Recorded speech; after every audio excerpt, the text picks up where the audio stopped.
नमस्कार दोस्तों, आज की इस वीडियो में हम बात करने वाले हैं कान में होने वाले दर्द के बारे में, यानी कि ईयर पेन के बारे में। दोस्तों, कान में दर्द होना क्या होता है? दोस्तों, कान में दर्द या कान का दर्द एक ऐसा दर्द होता है जो कि कान के अंदरूनी हिस्से में होता है। ज़्यादातर कान के दर्द कान के मध्य में सूजन या फिर इन्फेक्शन होने के कारण होता है।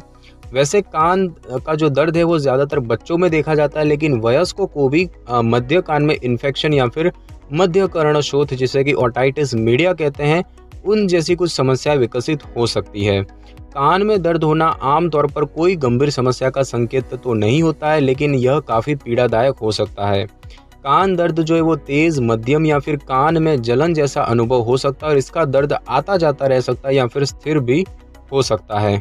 अब दोस्तों, बात करते हैं कि कान में जो ये दर्द होता है ये कितने प्रकार का होता है। तो ये दो प्रकार का होता है, प्राथमिक कान दर्द और निर्दिष्ट कान दर्द, यानी कि सेकेंडरी कान दर्द।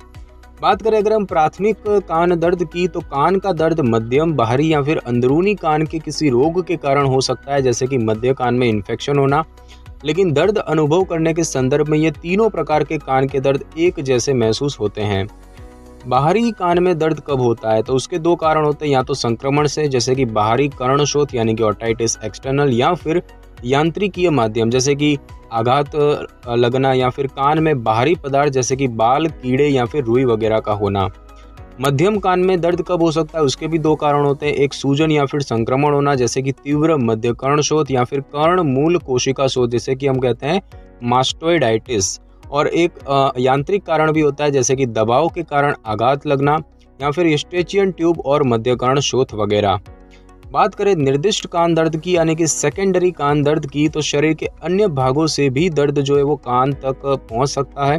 उदाहरण के तौर पर दांत में कैविटी के कारण भी कान के हिस्सों में दर्द होने लगता है, जैसे कि दंत पल्प में सूजन होने के कारण दांतों में क्षय होने लगता है, जिसके कारण दर्द जो है वो दांतों तक जाने लगता है।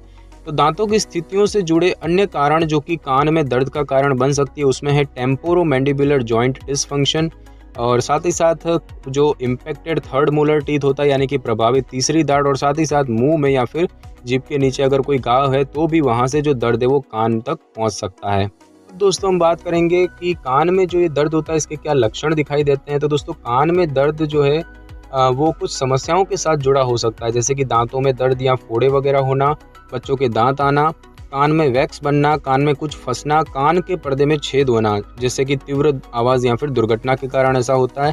साथ ही साथ निगलने के दौरान दर्द होना, गले में दर्द होना या टॉन्सिलाइटिस होना, बुखार, कान में इन्फेक्शन या फिर जुकाम होना।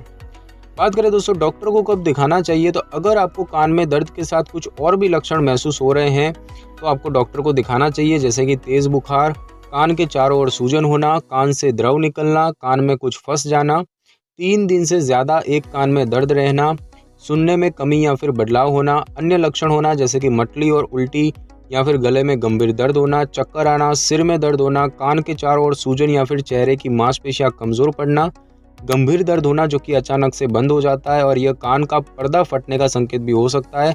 साथ ही साथ दर्द, चिड़चिड़ापन और बुखार जैसे लक्षण जो कि 24 से 48 घंटों तक बने रहें तो आपको डॉक्टर को जरूर दिखा लेना चाहिए।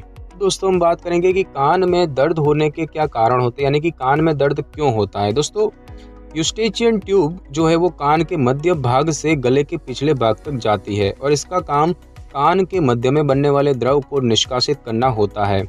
अगर यूस्टेचियन ट्यूब रुक जाए तो द्रव अधिक होने के कारण कान के पर्दे के पीछे दबाव बन सकता है या फिर कान में इन्फेक्शन हो सकता है।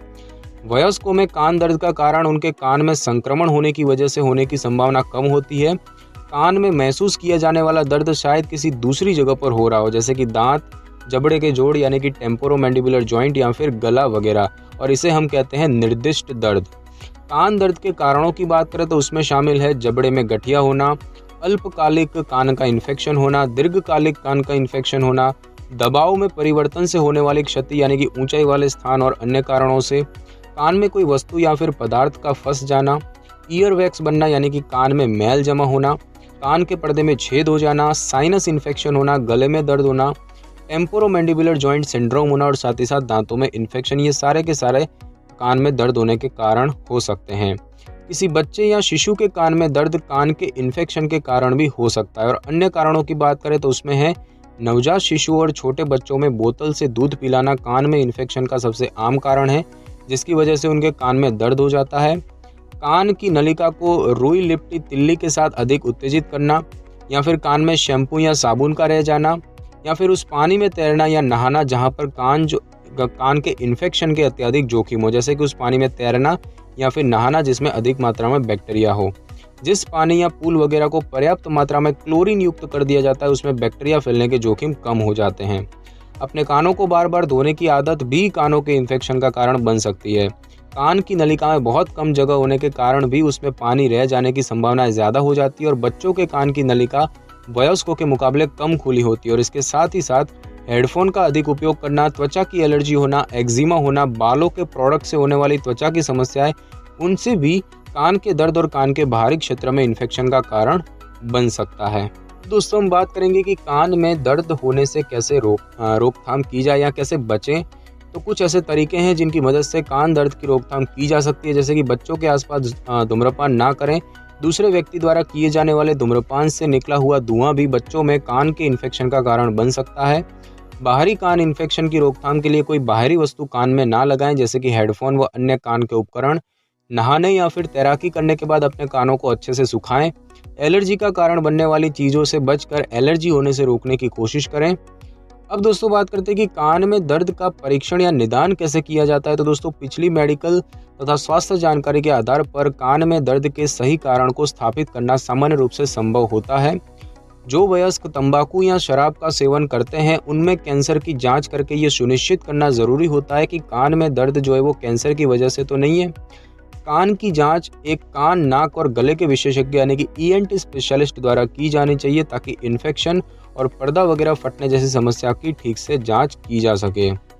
और अब दोस्तों, हम बात करेंगे कि कान में दर्द का इलाज कैसे किया जाता है। तो दोस्तों, कुछ ऐसे तरीके हैं जो कि कान के दर्द में राहत दिलाने का काम करते हैं, जैसे कि कान के दर्द को कम करने के लिए कान के बाहरी हिस्से पर ठंडा गीला कपड़ा या फिर कोल्ड पैक 20 मिनट तक रखें। चबाने से कान का दर्द व कान में इन्फेक्शन के दौरान होने वाला दबाव भी कम हो जाता है। और ध्यान रहे कि च्युइंगम जो है वो बच्चों के लिए खतरनाक हो सकती है। उल्टा लेटने की बजाय सीधी अवस्था में लेटकर आराम करने से मध्य कान में दबाव कम हो सकता है। अगर कान का पर्दा नहीं फटा है तो दर्द कम करने के लिए कुछ ओवर द काउंटर दवाइयों का इस्तेमाल किया जा सकता है, जो कि केमिस्ट से बिना पर्ची के मिलने वाली दवाओं होती हैं। ओवर द काउंटर दर्द निवारक दवाएं जैसे कि एस्पिरिन या आइबुप्रोफेन कान दर्द से राहत देने के लिए प्रदान की जाती है, लेकिन बच्चों को एस्पिरिन दवा नहीं देनी चाहिए। ऊंचाई में परिवर्तन के कारण कान दर्द के लिए, जैसे कि अगर आप विमान में हैं तो जैसे ही विमान उतरने लगता है कुछ निगले या फिर च्युइंगम चबाने की कोशिश करें। और साथ ही साथ शिशुओं को चूसने के लिए आप स्तनपान भी करवा सकते हैं। अब दोस्तों, बात करते हैं कि कान में जो दर्द होता है उसकी क्या क्या जटिलताएं हो सकती है अगर इसे ठीक ना किया जाए तो दोस्तों, अगर बाहरी कान के इन्फेक्शन का उपचार ना किया जाए तो यह अपने आप ठीक नहीं होता और इसके परिणाम से गंभीर जटिलताएं भी हो सकती हैं। कान के आसपास प्रभावित जगह में फोड़े बन सकते हैं जो अपने आप ठीक भी हो सकते हैं, या इनको ठीक करने के लिए डॉक्टरों की ज़रूरत पड़ सकती है। लंबे समय तक कानों में इन्फेक्शन रहने के कारण कान की नलिकाएं संकुचित हो सकती है और नलिका का संकुचन होने से मरीज के सुनने की क्षमता में कमी हो सकती है और गंभीर मामलों में यह बहरेपन का कारण भी बन सकती है। और इसका उपचार एंटीबायोटिक दवाओं के द्वारा किया जाना चाहिए। कान का पर्दा फटना या उसमें छेद होना भी कान के इन्फेक्शन की एक जटिलता हो सकती है, जो कान में किसी वस्तु वगैरह डालने के कारण होती है। यह बहुत ही पीड़ादायक हो सकती है और इसके लक्षणों में कुछ समय के लिए कम सुनाई देना, कान में बजने या फिर गूंजने की आवाज़ सुनाई देना, द्रव या फिर खून बहना वगैरह शामिल हो सकती है। कुछ दुर्लभ मामलों में नेक्रोटाइजिंग ओटाइटिस एक्सटर्ना हो सकता है, जिसमें कि कान का इन्फेक्शन और व्यापक रूप से फैल जाता है। और यह एक अत्यंत गंभीर जटिलता है जिसमें कान के आसपास की हड्डियां और कार्टिलेज में इन्फेक्शन फैल जाता है। वयस्क जिनकी प्रतिरक्षा प्रणाली कमज़ोर होती है उनके लिए जोखिम और ज़्यादा बढ़ जाता है और इसको अनउपचारित छोड़ना प्राण घातक भी हो सकता है। अगर आपको कुछ लक्षण दिखाई दे रहे हैं तो आपको आपातकालीन मेडिकल समस्या इसे मानना चाहिए, जैसे कि गंभीर कान दर्द और सिर दर्द खासकर रात के समय, कान से लगातार द्रव बह रहा हो, चेहरे की नसें शक्तिहीन हो गई हो या फिर प्रभावित कान की तरफ चेहरे का झुकाव हो, साथ ही साथ कान की नलिका में अगर हड्डी दिखाई दे रही हो तो ऐसी स्थिति में आपको तुरंत आपातकालीन चिकित्सा की ज़रूरत होती है। तो दोस्तों, आज की इस वीडियो में बस इतना ही। अगर आपको मेरी ये वीडियो अच्छी लगी हो तो वीडियो को लाइक और शेयर करें और कमेंट करना बिल्कुल भी ना भूलें। और अगर आप हमारी चैनल पर नए तो चैनल को कर ले सब्सक्राइब और बेल आइकन के बटन को कर ले क्लिक, ताकि मेरी नई वीडियो की नोटिफिकेशन सबसे पहले आपको मिल सके। Thanks for your time.